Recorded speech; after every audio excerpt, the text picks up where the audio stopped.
I want to talk about, let's actually listen to Tim Wise and find out what white privilege talk should be telling us about white supremacy. Let's do it. All right, so Rob, I'm shocked. 2 weeks ago, I gave a segment on white privilege is not profound, it's just for profit, and a week later, Tim Wise is getting slammed on Twitter from profiting from the talks, the lectures, and the books that he actually writes on white privilege. I know it almost makes me look like I know what the hell I'm talking about. Now, like the debater that Wise was trained to be, he's penned an essay profiting from racism and made argument after argument defending his profit, his work, and his character from people of color, calling his anti-racist activism dishonest and a form of unjust enrichment. Now, I don't know Tim Wise. I haven't met him, and besides reading his work, I really don't have a basis for criticizing him personally. But I want to make something very clear about these debates. Tim Wise is a white man with a bachelor's degree in political science, and he gets more money from talking about racism than many, if not most, black PhDs doing the same type of work and who are more well-published. Now, this isn't a personal attack on Wise. This is rather an attack on the de-radicalized discourse, be it the now-endorsed psychoanalytic mythology of privilege or the post-structural ramblings of what we now call race theory that creates whites like Tim Wise. See, Tim Wise is Tim Wise because black people, black academics specifically, consumed and continue to consume his work as proof of their own intellectual existence and worth. He's a product of an academic profession that formulates his intellectual livelihood and sustenance on the racial therapy of whites, which means that in the process of creating white friends and allies and colleagues, the African-American scholar makes himself or herself a little less threatening and a whole lot more intersectional than those radical black folk in black studies.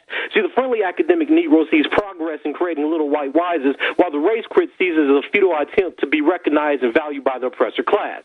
So what Tim Wise is doing is basically using the theories that have been created to validate why we should have race conversation, why we should have race theory, why you should have black studies, and has used it for its own kind of profit. So when blacks and other non-white scholars of color embrace discursive theories of positionality to sell the language of white privilege as academically viable, they turn their backs on structural, historical, and conceptual frames that question the legitimacy of Occidental theories of humanity. See, privilege tells white people that they're not only the sickness, but they're the best doctors of their own illness. And it's most likely the case that whites can't be morally redeemed. But white privilege says, be aware and suddenly we could all live together. We could all get along. See, T. Thomas Fortune may have actually been correct. The white God is prophet. So when you have someone like Derek Bell come back and say, well, whites only do things when it's in their economic interest, then it makes sense.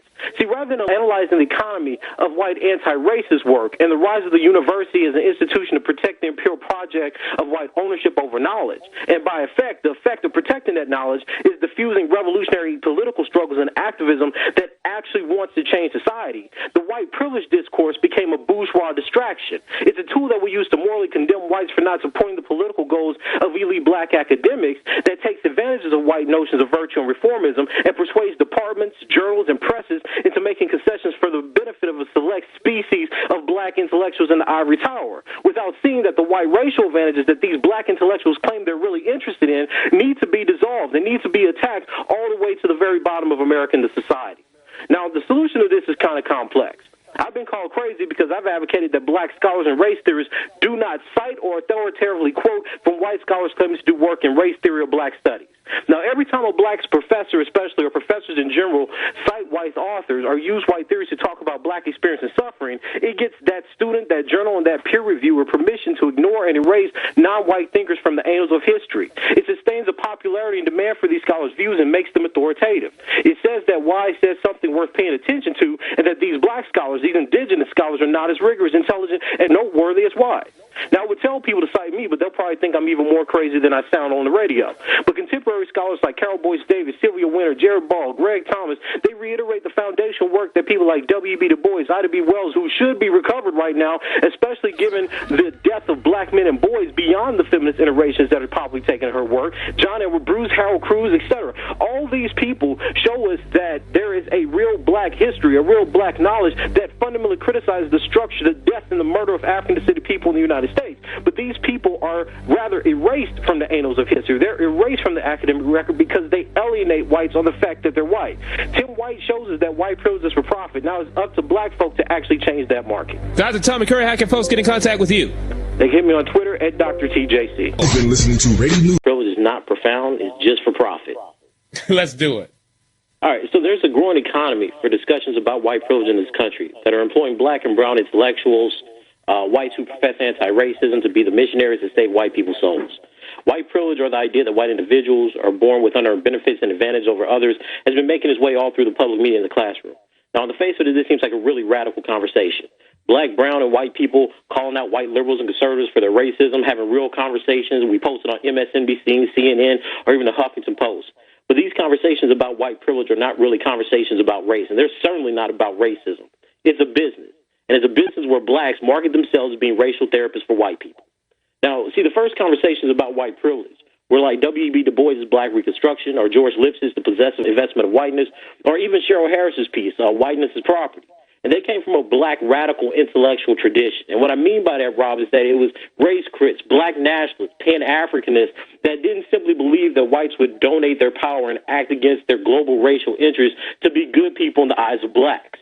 These are the same people that they owned and they still imprison, people with no political power whatsoever. So Du Bois and Lipschitz understood that there is an antipathy and a power in being against black people. You get free labor. Now, the people in the academy, I'm always put back to what George Jackson said regarding the illusion of many black academics, that they have this romanticization of their power to solve racism. Jackson said that the white race, the economic elites of America, are not going to let themselves be educated out of existence. But today, you sound radical, progressive, and insightful by marketing yourself as a therapist for whites. And you don't have to know anything about the actual conditions, structures, and ills that concretely affect the lives of black people. You can even talk about white privilege and not even know the names of the black thinkers, the literature, the context, or the history that the term comes from, and get acclaimed by only citing white celebrities like Peggy McIntosh or Tim Wise. See, it's not genius to say that in an oppressive society there are benefits to being in the superior class instead of the inferior one. That's true in any hierarchy. It's not an aha moment.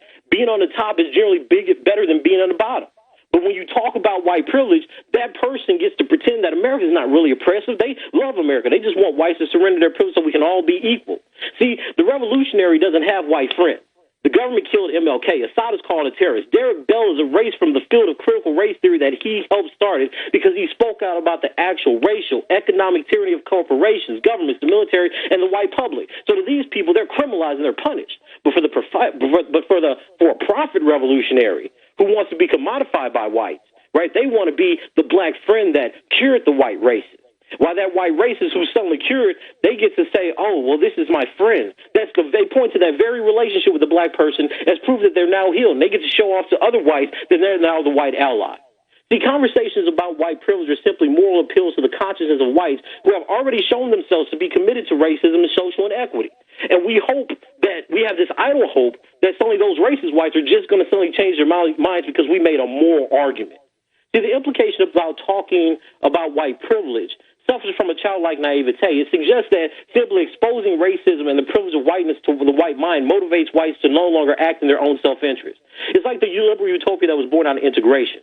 There's this unjustifiable assumption that telling whites about their social position means that they're automatically going to surrender their power to appease a pop cultural account of oppression. Think about the dishonesty of this approach. Black people, oppressed people, know that there is a fundamental difference between being oppressed and black and not oppressed, treated like a citizen and white. And then we call for national conversations on race, where these public intellectuals get credit for starting conversations that amount to little more than allowing white America the opportunity to dismiss and deny any actual realities that black America suffers from. And regardless of the outcome of these conversations, these black intellectuals that champion or expose white privilege come out looking like prophets. See, the issue is racism. The issue is white supremacy. The issue is anti-black death. Try discussing that and see how your oppressor recognizes you then. Now, I remember at a recent APA, I sat down to a feminist of color. I was trying to get her white male student who couldn't get a job in the white figures he studied and wrote a book on a job in race theory and black philosophy. And this professor felt comfortable telling this white male that if you start talking about white privilege, where she claimed the field of Africana philosophy was going, he could easily land a race job. Now think about this. So all the black, brown, and indigenous scholars who study the raw histories of oppression and resistance lose out because they don't want to give white liberals and conservatives a guilt trip. And I think this is a powerful example of how an academic discussion of white privilege distracts the racially oppressed. And it empowers the white oppressor class to be employed in discussing systems they have no real interest in dismantling. It's a dishonest conversation looking to get jobs and a profit off of being recognized by your oppressor. It's not real. Domination's real. Oppression all based on race and white supremacy, that's real. Try having those conversations. Wow. Well said, Dr. Tommy Curran.